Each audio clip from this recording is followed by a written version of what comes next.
Day one is always the hardest day because it's the most backbreaking work. We have to pour a concrete slab. Normally, the concrete slab is 11 feet by 22 feet, and that's what Amor calls a single house. Our home that we were building this year, 2018, was a double, which is a 22 by 22. So, the first day, we have to pour a concrete slab, mix all the concrete, all by hand, and at the same time build about 12 wall sections and 2 roof sections. And the challenge is that if the concrete slab is not done on the first day, you have nothing to set your walls on day 2. So that's why day 1 is the most strenuous, the most stressful, and definitely the most backbreaking.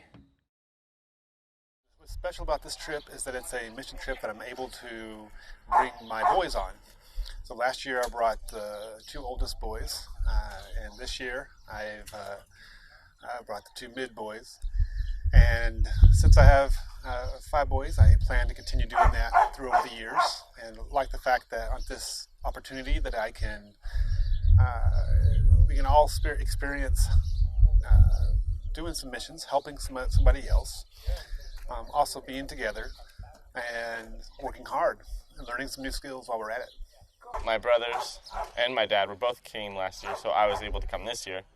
And because I like serving and I like hands-on things. And I just really like serving, and I like the opportunity to go to new places, and really particularly like the impact that this trip had. And so just liked it so much, I decided to come back.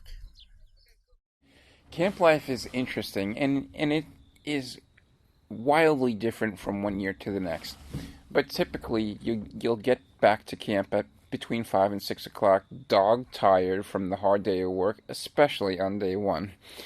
And all you want to do is just take a shower, and everything you do in camp is completely unlike everything you do at home. The simplest thing, like taking a shower, is completely different. It's either with 5-gallon buckets of cold water that you pour over yourself, or it's with something called a solar shower, which is a bag that holds water in it, and you leave it out in the sun and it heats up somewhat. And then we will have a meal at around 6 or 7 o'clock. After the meal, we'll have our evening worship portion. Typically, our evening worship sessions consists of some songs, if we have somebody in the group with a guitar. If not, we fudge along the best we can. Then we'll talk about this thing called God sightings, and that is how each of us saw God at work on the job site during the day. You know, whether it was somehow miraculously getting this 22 by 22 concrete slab done in the limited time we had to do it, or whether it was seeing the joy on the faces of the family that we're building the house for. But every day you'll see God sightings, so we'll talk a little bit about that. And then after that, we will have a devotional made up ahead of time by the pastor, who will give us questions to think about. There'll be questions to make us think about why we're coming on this trip, what we want to try to accomplish, what we think God is doing through us and with us, and what we think, why we think He's doing it. And we'll break up into small groups and discuss those questions in a little bit greater detail, and share a little bit about what God is doing in us, with us, and through us. And also share, in very much like a small group setting, some of the challenges each of us face in getting here. Maybe for some people, they find themselves surprised that they even came on a trip like this. But that's really God at work, showing them that you can do this, and I want you to be here. And then it's late, and we're all tired, and so we pretty much want to go to bed not long after that. And that's kind of what camp life is like. Well, this is my third year of coming, and it's just a blessing to me to come and serve the people who are less fortunate than I am, and it's what a ministry we have, and to show the love of Jesus, and to just get to know the individuals we're working for, and to just show our love for them. And even if there is a language barrier, you can still, show your love. And I hope I can come again next year. And it's, like I say, it's just a great ministry. It's a lot of hard work, but it's well worth the effort. I've been on a trip in Africa, and so I figured just kind of try something different and new, and I feel like I have a heart for serving. So I came on the trip because it was a good way to kind of be involved in the church, and it just seemed like a good way to give back to people that don't really have a lot. Well, I came last year, and I enjoyed the fellowship and the blessing that for the family that we came and worked for, and actually the blessing that we all got from it. That was really something. And so I wanted to come again. In the mornings, we get up at the crack of dawn, 5 or 5:30. We'll have coffee, breakfast. We'll have a morning devotional where we'll discuss the questions again, have a quick prayer and a reading from scriptures. And then we'll break off into something that we call personal quiet time, where each of us will get our Bibles out, read the scriptures that were designated for us for that day, reflect on that a little bit, and think about what the day has in store for us. Head to the work site and begin day 2. And I have to explain some of these processes a little bit, because how these homes are built here in Mexico is very, very, very different than how you would normally build a home in the United States.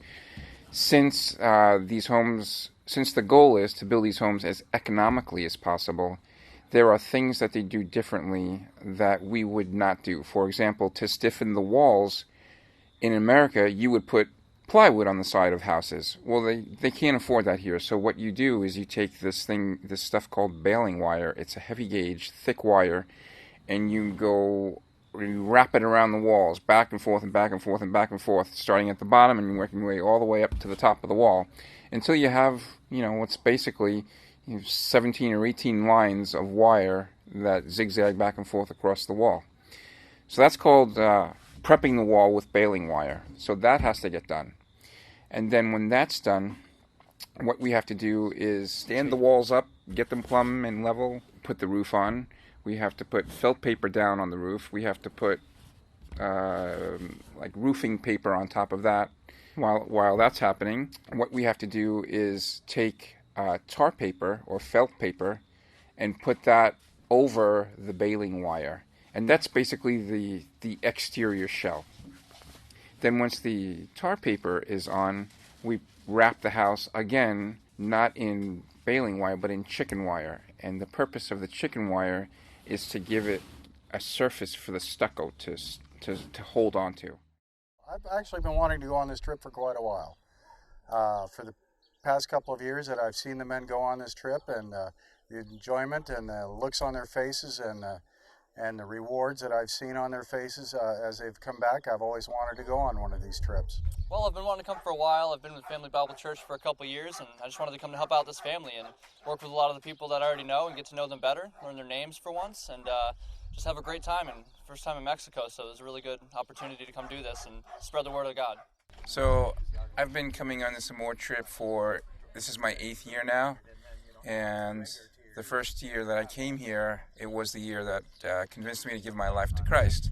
So each year I come back as a way for me to recommit myself to that commitment that I made to Christ, to reinvest myself in the reasons why I'm doing this and remind myself of how good we have it living in the United States.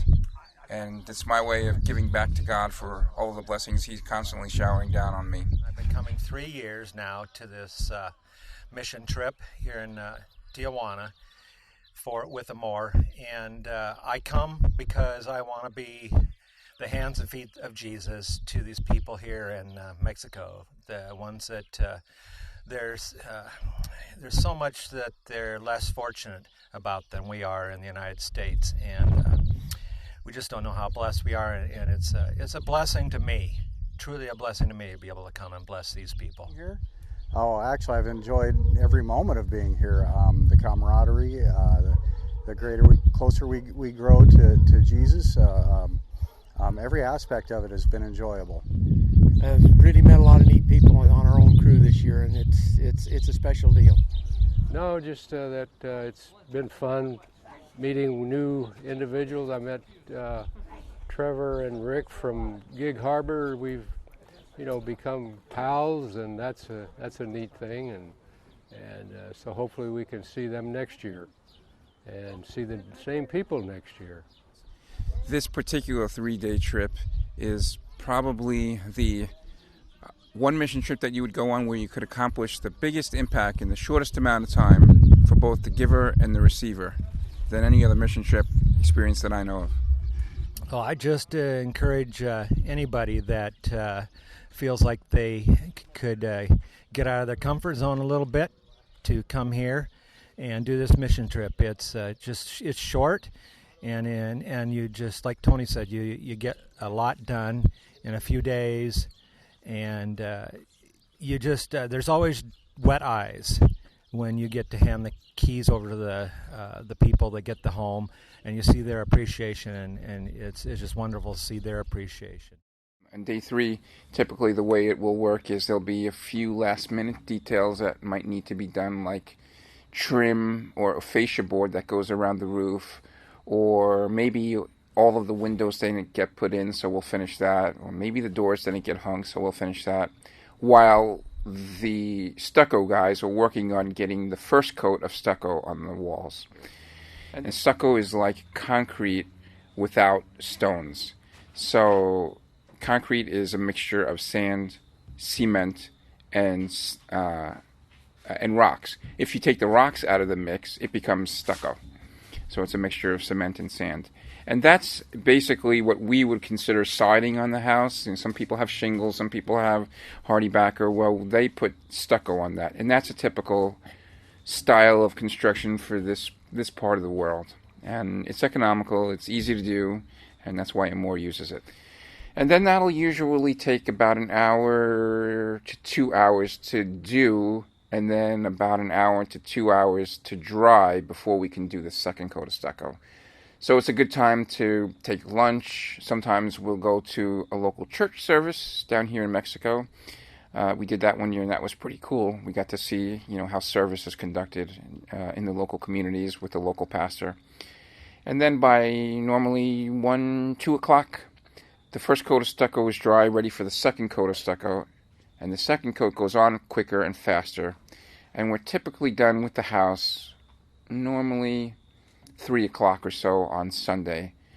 When we're done with the house, then we have what's called the key ceremony, which is the most emotional part of the whole trip. It's when we get together with the family, we take some photos with them, we present them with a Bible in Spanish, a cross for their new house, and the keys to their new house. And so there's never a dry eye in the place. Everybody gets very emotional. We're showing love to them. They're so appreciative of what we've done for them. And we try to explain to them that it wasn't just for you, it was for us too. We've grown as people to give you this gift. And by the way, this gift is not really from us. It's from God. So by giving you this house, it'll help draw you closer to God. And that's kind of the reason why we come here.